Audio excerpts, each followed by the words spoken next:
Gonna be completely honest, I actually never intended to play this. I only stumbled by this by complete accident. I was originally looking for a lazy way to get Super Mario 64 Land by K's on my hack PS Vita to test out one of the N64 emulators that's for the Vita, but because someone on archive.com decided to not double check their ROM uploads, I ended up with this.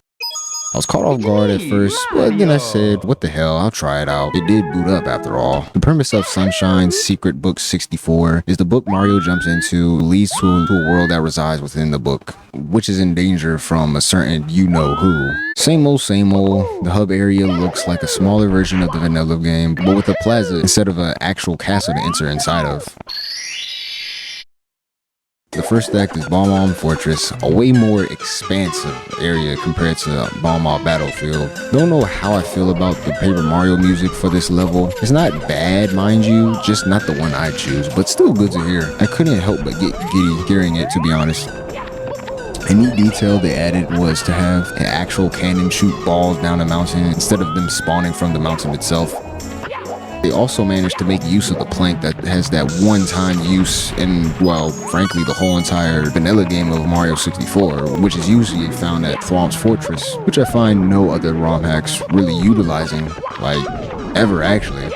Lastly about this act is the detail that King Bob-omb, or I should say Big Bob-omb, is no longer a king, ignoring the crown, but also something that I find unique, though I didn't really realize it, was around the end of it where I'm fighting him and tossing him as I usually do, and he's actually shooting water balls from the air to hit me, just to at least make some difficulty into the fight, but nonetheless, he was no match.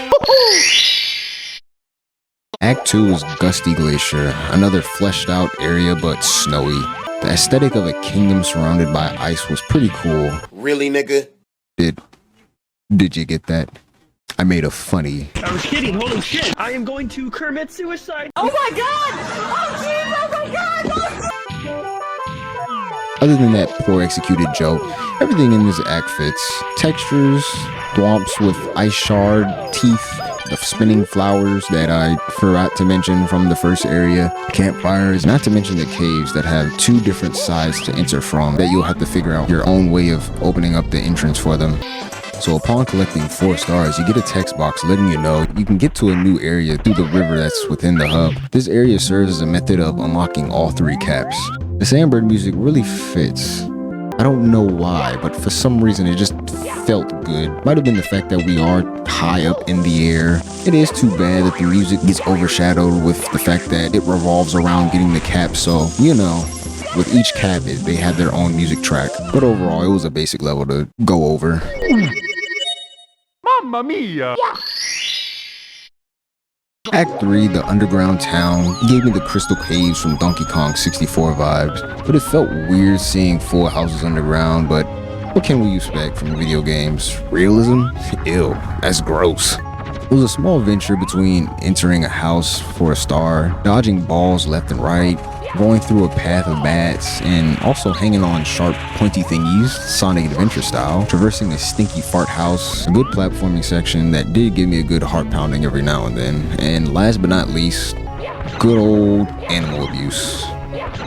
Take that, PETA. That'll teach you to skin dogs alive and euthanize them.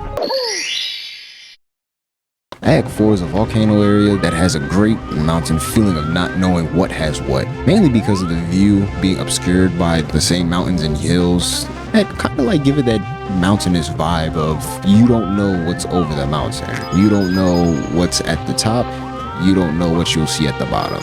Finishing it off with a giant volcano as a centerpiece, I just felt like it was good, and what also definitely felt good was the fact that the Minish Cap music was perfect for this act. Though something I was caught off guard was sinking platforms that have grates that'll submerge underneath the water, but the thicker part of it wouldn't, and that being used as a method to boil the bully that you can't bully since he's electric this time around was a new way of handling him. I can definitely give some good kudos on that. Like, it makes you think outside of the box, for if you can't attack an enemy normal Mario Mario style. Also, something I failed to mention earlier was the fact that the game has actual steps. Like, not in a sense of steps. Obviously, certain other ROM hacks and even vanilla Mario 64 had steps, but like steps that actually have a slope. It's not a matter of you have to jump each individual step or you have to just overall ignore each detail that the step has. I really like that because most ROM hacks, especially the early ones, wouldn't have that. They would have collision on everything instead of just one slope going upwards. We really came a long way from jumping each individual step. We really come a long way.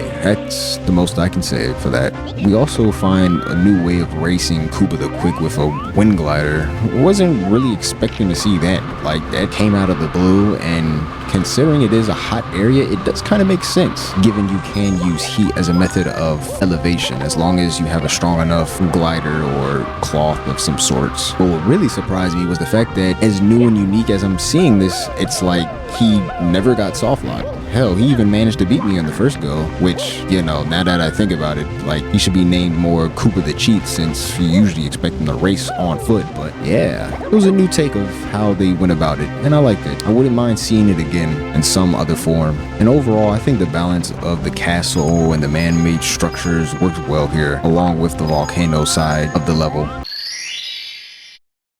So Act 5 is a mountaintop with a giant tree. Music here is chill as heck. I feel like I heard this music track before, but I can't put my finger on it. So if you know what it is, please let me know. I really want to know what game it comes from.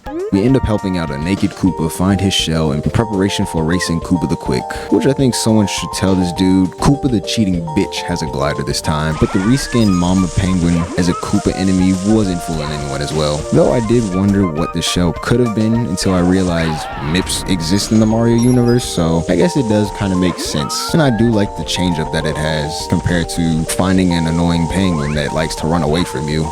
And considering how big the tree is, traversing it definitely reminded me of being a kid climbing up tall trees in the backyard. I even managed to reenact how I fell from like 3 stories of height.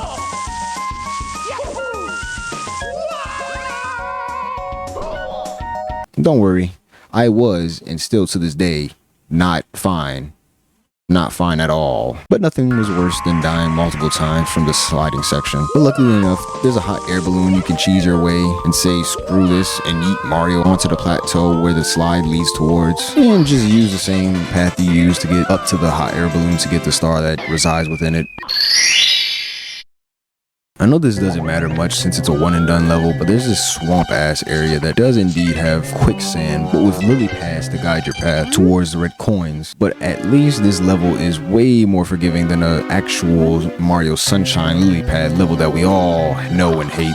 Just felt I should add that in, as well as the Minish Cap music was the best selection for this as well. Don't worry about fat ass over here, he won't eat you, just spit pathetic balls of fire at you that will probably miss unless you really suck at platforming.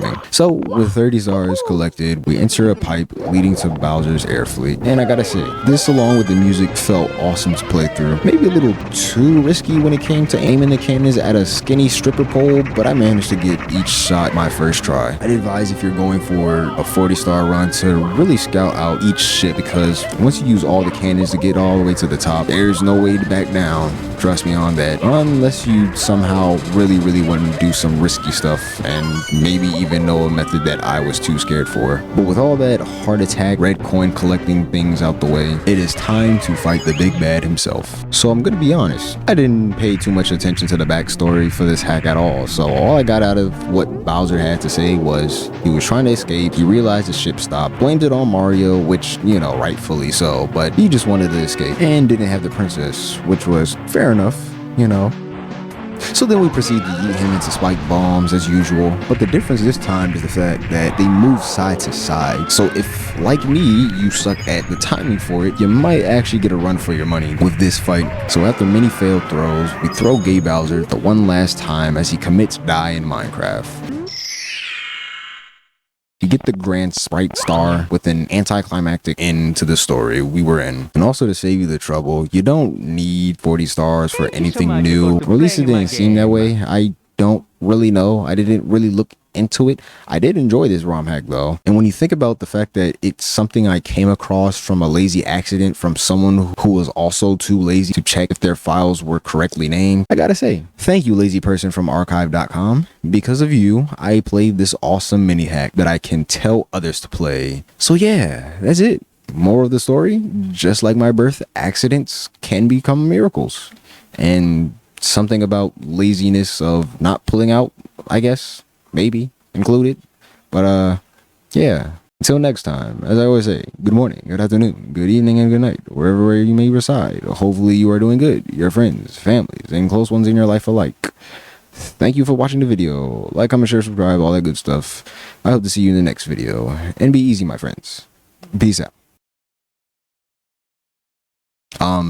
So I kind of wanted to also like post video. I kind of wanted to like do a chill vibe, like where I sit back and like kind of like dilly dally off the script. And considering it is a mini hack, like it's not too much to really talk about. Well, except for this one. This one did have a lot to talk about, you know. I mean, my script is like 5 pages long. So, well, 4.5. 4.5 with a huge font size so I can actually read stably and not be confused. But other than that, I really enjoyed this hack. So don't let the fact that my voice might have sounded a little monotone, that was intentional, but probably didn't come across too well. I don't know, maybe the editing is pretty good, but yeah, hopefully you enjoyed the video. And hopefully you enjoyed this ROM hack. I definitely would advise playing it, which is also why I didn't try to go too in depth on each act and what star has what, you know. So yeah, go check it out. And go check out GomePlayTV, who was the creator of this ROM hack. And maybe they might have some more in the future. Who knows? But yeah, peace out. Be easy. Check up on your friends, families, all that. Anybody that you know that may or may not be close to you. Just make sure that they're all right. And basically like a mental checkup. Yeah. Peace out.